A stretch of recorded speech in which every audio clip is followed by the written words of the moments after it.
Do you wish you could improve your cooking skills, but you don't have the time, the energy, or the money to go to culinary school? Or maybe you just wish you could get healthy meals on the table faster. You know, ones that actually taste good? I've got you, Mama. I'm Kristin Dovbniak. I'm a trained chef, a culinary nutritionist, and a mom of two, and I teach home cooks how to up-level everyday meals without the extra stress. And I want you to join me for Cooking School, my free 5-day workshop where you'll spend 5 days learning the basics and beyond of becoming a great cook. No culinary school tuition needed. In fact, it's 100% free. Cooking School is for you if you wish you had better cooking skills, if you just want to get those healthy-ish meals on the table faster. It's also for you if you never really learned to cook and you could use a rundown of how to not be afraid of that knife, chop faster, and what all those weird culinary terms actually mean. It's also for you if you do have the basics down, but you want to up-level things a bit, explore new flavors, or maybe learn to cook from scratch without extra stress. If any of those sound like you, Cooking School is for you. Class is in session soon, so grab your apron, click the link in the description, and join us for Cooking School. Welcome to Healthy Mama Hacks, a weekly mini podcast where I share my best tips for hacking your healthy mama life with simple tips for easier eating, cooking, and living a healthy mama life in 20-ish minutes, about the time it takes you to fold a load of laundry. So let's do this, mama. Hey friend, welcome back to the Healthy Balanced Mama podcast. I'm Chris, I'm your host, and this is the fourth and last in the Cooking Basics series. For those of you who don't know, I am a trained chef, a former personal chef, and I'm also a holistic health coach, which doesn't apply in this series, but I am also a busy mama, so I get living that busy mama life. And in this series, I am helping you to learn the basics to becoming a better cook, or maybe learning how to cook. So the first episode, I talked about why learn how to cook, or why learn how to become a better cook, and how to start. In the second episode of this series, I talked all about the elements of flavor, taste, texture, and temperature. And I talked about all of the 5 tastes and how you can start adding some balance and variety to the different tastes in your food. And ultimately, how you can make your food taste delicious and taste restaurant worthy. And then last week, I talked about cooking methods, and I talked about moist heat, dry heat, and combination cooking methods, what they are, and how they can help you to get the effect you want out of the food that you're cooking. So you might be following a recipe, you might be cooking something that is delicious, but it doesn't quite have the texture that you want, and the cooking methods will help you to get the outcome that you want from the food that you're cooking. And all of these are going to help you to become a better cook. So if you haven't listened to those 3 episodes, I highly recommend you go back and listen to those, though you can listen to this in any order. You don't necessarily have to listen to it right now. The whole series is going to help you to become a better cook. So today, we are going to talk about one of my favorite things to talk about, and I think I've said that every single episode. I'm just so excited about this series, but I talked a little bit about this when I talked about the elements of flavor, because this is one of the 5 tastes, but today we are going to talk about salt. Okay, I'm going to wax poetic about salt a little bit here. Salt is an essential ingredient in your cooking. It doesn't matter what type of salt you use, though I do have some recommendations when it comes to what type of salt you use. You need some sort of salt in your cooking because salt is meant to enhance the flavor of your food. Your food should not taste salty. If it tastes salty, then you're missing out on all of the other flavors in your food. So the goal here isn't to add tons of salt to your food. The goal here is to learn how to season well, utilize salt well, utilize it wisely so you're not using too much salt so that your food tastes super salty. And I know a lot of people are concerned about the sodium content of food for their health, but I talked about this again in the episode on the elements of flavor. But most of the time, the issue is not the actual sodium in salt. The issue is eating heavily processed foods that have a lot of sodium in them. So if you're choosing ingredients that have less sodium in them, or maybe you have 1 or 2 salty ingredients in your meals, like some feta or some olives or anchovies or broth or something like that, then you're going to be naturally reducing the amount of salt you're using anyway. So the less processed foods that you use, the less likely you are to be eating high sodium foods. Actually, adding salt to your food is adding a very small amount of sodium. So I don't want you to be afraid of salt. I want you to use it to enhance your food. And I also want to encourage you that You don't need to add gobs and gobs of salt for your food to have flavor. And I talked about that when I talked about the elements of flavor and the 5 tastes. I think a lot of people automatically add more salt when their food is bland, where they might just need a little bit of acid, or they might need to just balance the flavors within that dish. But salt is very important. So let's talk about a couple different types of salt. So there are 2 types of salt that I like to use in my cooking, and they are not white iodized salt. So I have a couple issues with just plain white iodized salt from a culinary perspective and also a nutrition perspective. From a nutrition perspective, white iodized salt has no nutrition quality to it whatsoever. It's literally just sodium. It's bleached. It doesn't have any other minerals in it. And it was iodized because when salt was bleached way back in, I didn't research this. So whenever they started bleaching salt, they took the iodine out of it because they took the minerals out of it. And then people were struggling with iodine deficiency. And so they iodized it. They added iodine to it. So it's basically salt and iodine. It's also very, very salty. So when you use something that is a salt that has a full spectrum of minerals, not only is it better for you health-wise because it does give your body more minerals and it gives you a balance of minerals, it is also slightly less salty. I know that sounds funny. Salt is slightly less salty, but you can use a little bit more. It has some health benefits to it. And so I recommend, my favorite type of salt to use is called Redmond's Real Salt. They don't sponsor me. I just love it. I've been using it for years. It has a full spectrum of minerals. It's a really great texture. It blends very easily into foods. So it works really well when you're adding it to soups and stews.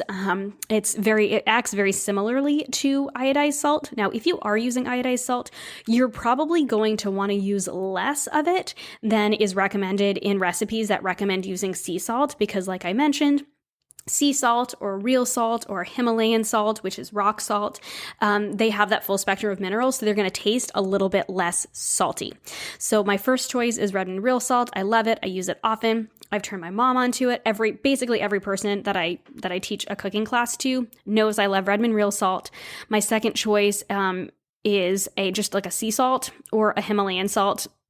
And typically I recommend something that has some color to it. So Himalayan salt's typically pink, and real sea salt is going to be gray, like a French sea salt. And that just means it has minerals in it, which will make it a little bit less salty and have a little bit of a higher nutrient density as well. Now, not shaming you. If you use regular white iodized salt, just be conscious that you might want to use a little bit less of it because it is inherently saltier. The other type of salt that I like to use, so first choice is some sort of a mineral salt, and my second salt that I use is a kosher salt. So a kosher salt has that granular texture that adds texture. So when you sprinkle it on top of something, and it's also really good for cooking like large pieces of meat, or not cooking, sorry, seasoning large pieces of meat and things like that, because it covers a larger area. So I do like using kosher salt as well. And oftentimes I use it or a Maldon. I love Maldon. So some sort of like a kosher salt or a Maldon. So some sort of like a larger grain salt. I can't remember the actual term. But a larger grain salt is really good for toppings. So think about salted caramels, so like a dark chocolate salted caramels with a little bit of salt on top, or salting large pieces of meat, or finishing something with a little bit of salt. I like using a kosher salt or a Maldon. So those are my 2 picks when it comes to salt, and I recommend you have both of those in your kitchen. Just like with cooking methods, the type of salt you choose is going to determine the outcome of what you're cooking. So I don't recommend using something like a kosher salt or a Maldon in like a salad dressing, because it's just not going to blend in well, and you're probably going to have chunks of salt in there, and it's going to be very salty. And also you might, have one bite that tastes good and one bite that tastes salty, and it will eventually melt in, but it takes a little bit of time. So in that case, I recommend using the more fine grain salt. So typically we're talking about the kind of grain size of the salt here, but also the mineral content is important to meat as well. So you can take it or leave it when it comes to, health benefits, but I do recommend for flavor purposes as well. I forgot to mention this. So a real salt or a Himalayan salt or a sea salt typically has a different flavor to it as well. It has a more robust flavor than just saltiness. So it has a more well-rounded flavor because it has minerals in it as well. So it actually enhances the flavor of your food in more ways than one. So now that I've talked about salt, I want to talk about why you are likely seasoning wrong. Here are a couple of the mistakes that I see people make when they are seasoning. Number one, when it comes to meat, they are seasoning just before or seasoning after the meat has already started cooking. And you guys, I get like a visceral reaction when I think about somebody salting meat while it's cooking. Like I kind of want to cry. This is dramatic, you guys, I understand. But I'm like, no, you ruined it.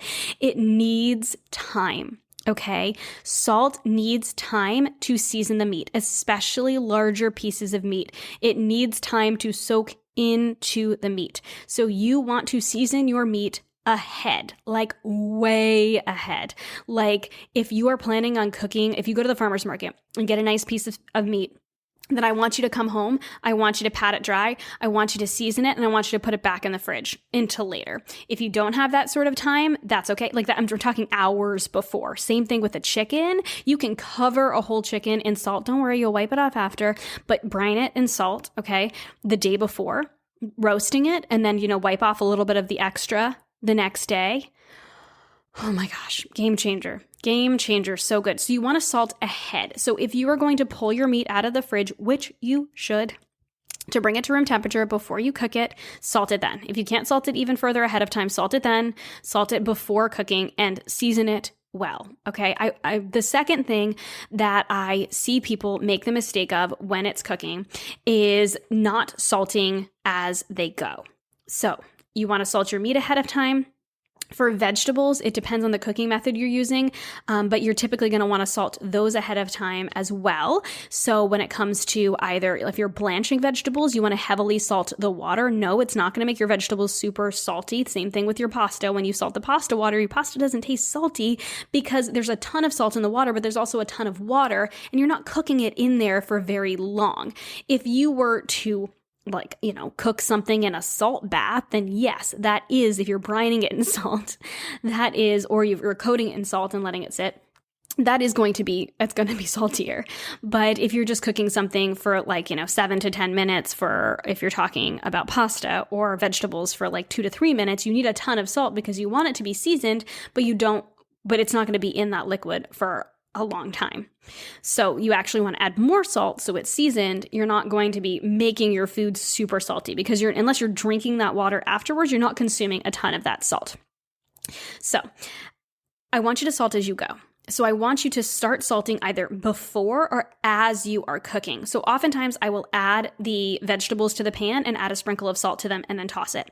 So it's important that each of the ingredients in your food is salted. Now, if it's a super stew or a braise and it's going to be sitting in a liquid that's been salted, then that's fine. You don't need to take it out and salt it as you go. It will, because there's the time. Time is an element here that the salt within the liquid, so typically this is some sort of a broth or seasoned liquid, it's going to have enough time to soak into the meat, to soak into the vegetables.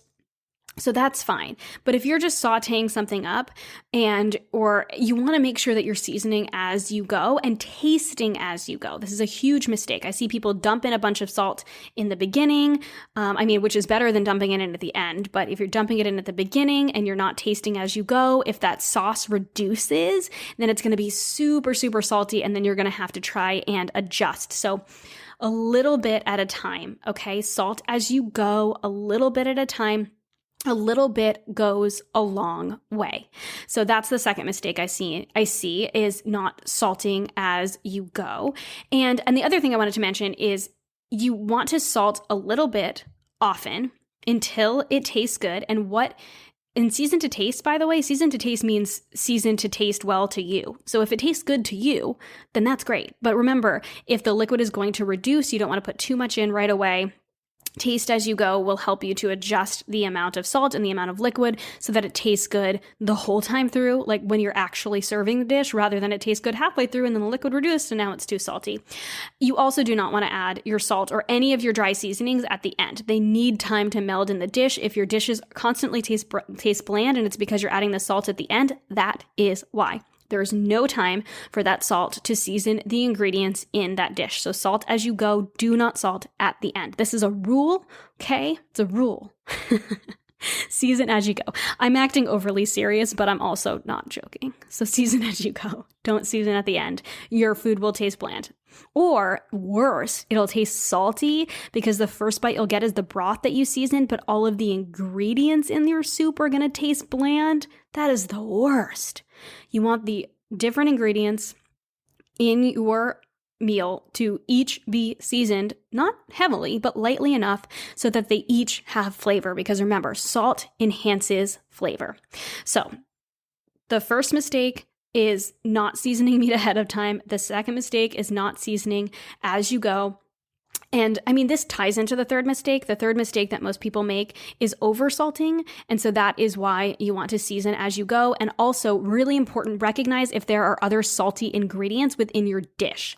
So if you are going to be utilizing olives or salt or anchovies, or did I say salt? I was gonna say cheese. Obviously, if you're using salt, it's gonna be a little salty. Olives or cheese, especially cheese that are even saltier, like a brined feta cheese, anchovies, capers, bacon, soy sauce, any ingredients that are naturally saltier, you are going to want to, especially if a recipe calls for something like unsalted broth and then you use salted broth, pay attention to this.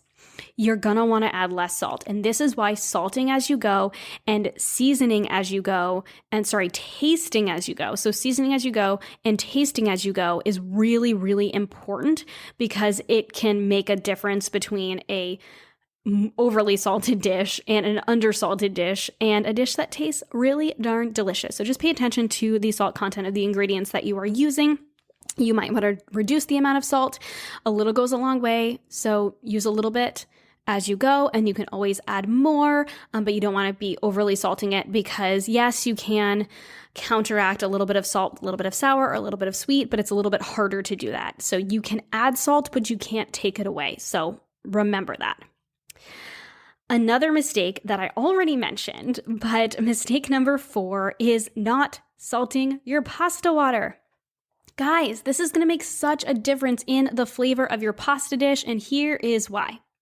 Your pasta is not being seasoned otherwise. When your pasta comes in the package or you are making homemade pasta, it doesn't have salt. The only time it is being seasoned is while it's in the water. That's the only opportunity for it to be seasoned because when you, remember, if you're going to put pasta in a soup or a stew, you put it in at the end. Okay, because otherwise it would get super mushy and just break into giant pieces or tiny pieces, depending on how long you keep it in there.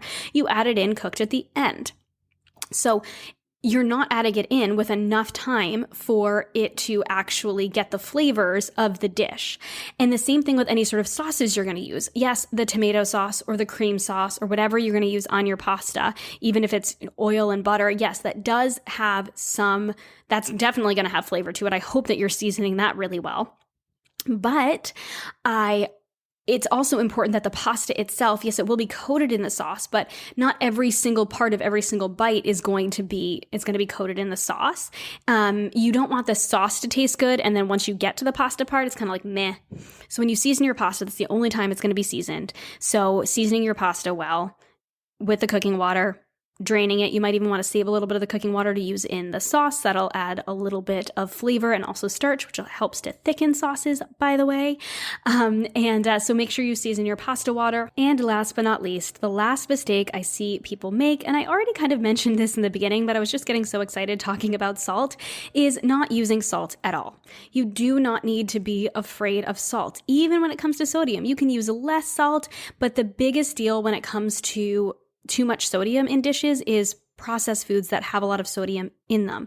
When you're adding salt, you are adding less sodium than whatever processed ingredients you would use. So cooking from scratch and using salt to enhance the flavor of your dish, not making it salty, is what is going to keep your food lower sodium, but also taste really delicious. Remember, salt is the ultimate flavor enhancer. If you have no salt, your food's going to be bland. It's not going to be as satisfying. So salt your food, season well, but remember to season as you go.